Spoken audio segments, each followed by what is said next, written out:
I'd like above all to thank my dear friend and co-editor, Ali Nikpay, who has borne the brunt of bringing this edition to fruition. It's nearly 20 years since he approached me in the corridors of what, you're going to have to forgive me, I'm a rather nostalgic man, I'm going to say DG4 tonight. I can't remember the new name.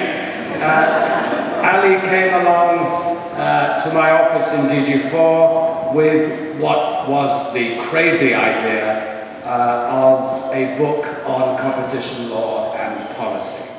It was 1996. It was a time of change in the air in DG4, economic analysis, exception légale. Those were the buzzwords in the corridors.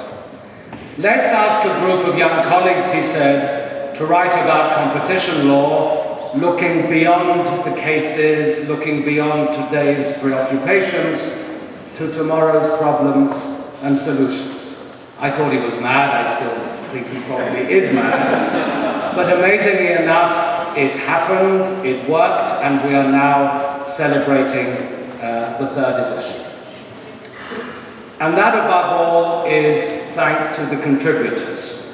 All of you who are here, who did the hard work, the thinking, the writing, the updating. Some of you have written in all 3 editions, some are new to this one. Without you, there would be no book, and we are very grateful to each and every one of you for all the hard work you've done.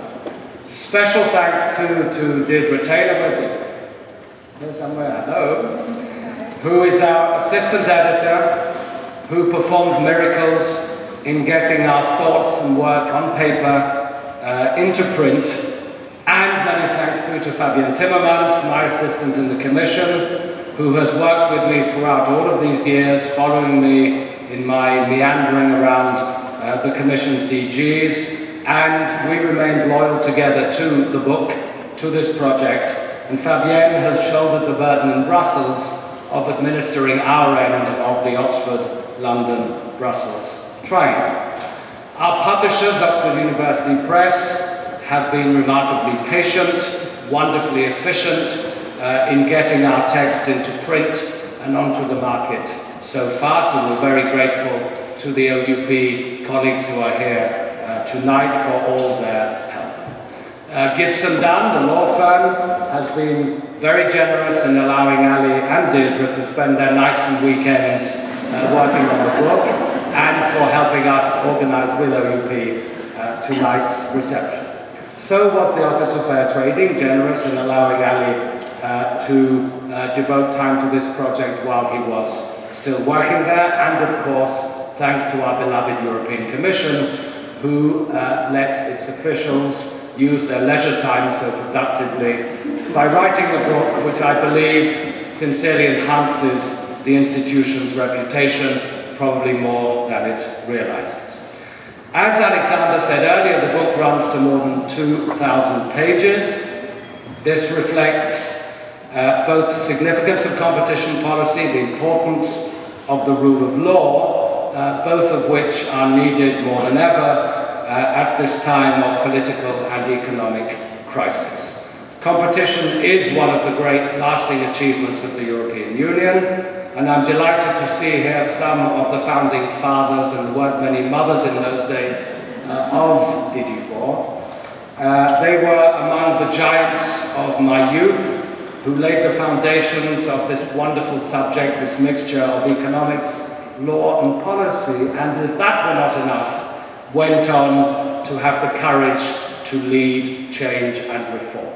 What normally takes several generations was done in one generation, and there are heroes, I won't mention the names, but you know who you are among us tonight, who were my teachers and masters all those years ago, and I'm very pleased to see you here.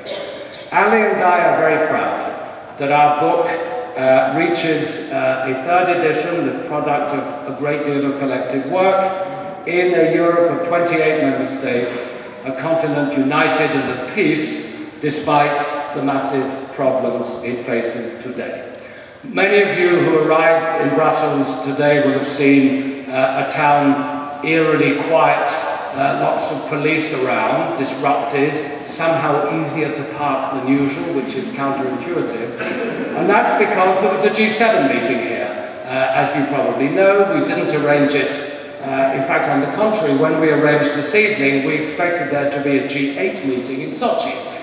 It turned into a G7 meeting in Brussels for reasons I don't need to go into. History can disrupt the best laid plans. Meanwhile, the leaders who were here today and several of our commissioners are off to Normandy to commemorate the 1944 landings, which opened the way to the end of World War II and the beginnings of the free, united Europe in which we live today. And soon the European Council will meet in Ypres, Wipers, as my compatriots called it in those days, to commemorate the First World War in the heart of Flanders.